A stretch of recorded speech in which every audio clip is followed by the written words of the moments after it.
নমস্কার বন্ধুরা, জয় গুরু, হর হর মহাদেব। আপনারা তো প্রত্যেক শ্রাবণ মাসের সোমবার করেন। আপনারা কি জানেন প্রতি সোমবারে কি কি খাবার পাতে রাখতে হয় আর কি কি খাবারকে বর্জন করতে হয়?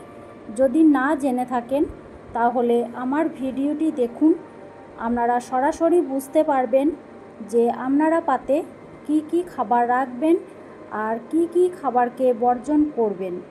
সেই খাবার যদি আপনারা পাতের মধ্যে রাখেন তাহলে খুব সহজেই মহাদেব আপনাদের প্রতি তুষ্ট হবেন।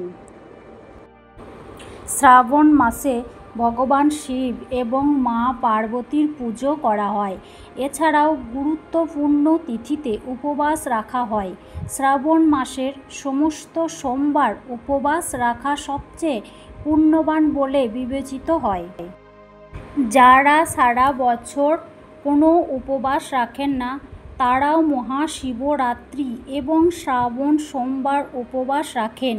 এই বছর শ্রাবণ মাসে 4টি সোমবার রয়েছে। এই 4টি শ্রাবণ সোমবারের উপবাসে কি খাবেন এবং কি খাবেন না তা অবশ্যই জেনে নিন, অন্যথায় উপবাস ভাঙতে পারে।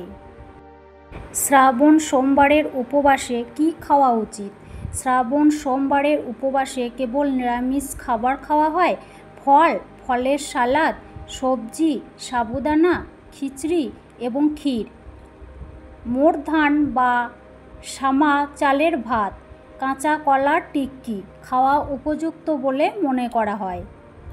কোনো ধরনের গরম মশলা, রসুন, পেঁয়াজ ইত্যাদি ব্যবহার করা হয় না।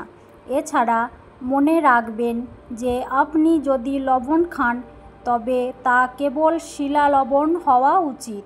উপবাসের সময় সাধারণ লবণ খাবেন না।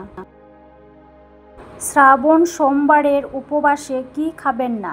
শ্রাবণ সোমবারের উপবাসে কোনো ধরনের শস্য, ডাল এবং ভাত খাবেন না। রসুন, পেঁয়াজ ছাড়াও বেগুন, বাঁধাকপি ইত্যাদির মতো কোনো খাবারও খাবেন না।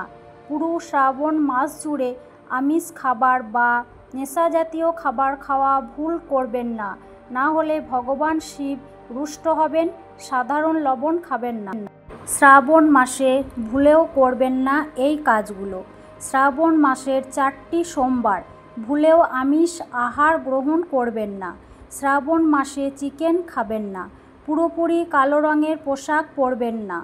জীব সেবায় শিব সেবার মূল মন্ত্র, তাই শ্রাবণ মাসে কোনো জীবের সঙ্গে খারাপ আচরণ করবেন না।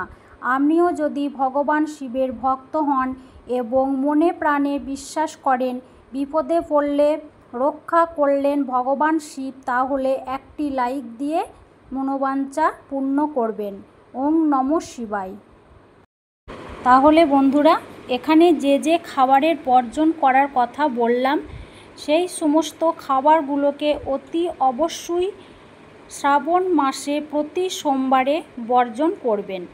তাহলে শুধু শিবই না, আপনাদের পার্বতীও খুবই সন্তুষ্ট হবেন এবং সমস্ত মনোবাঞ্ছনা পূর্ণ করবেন।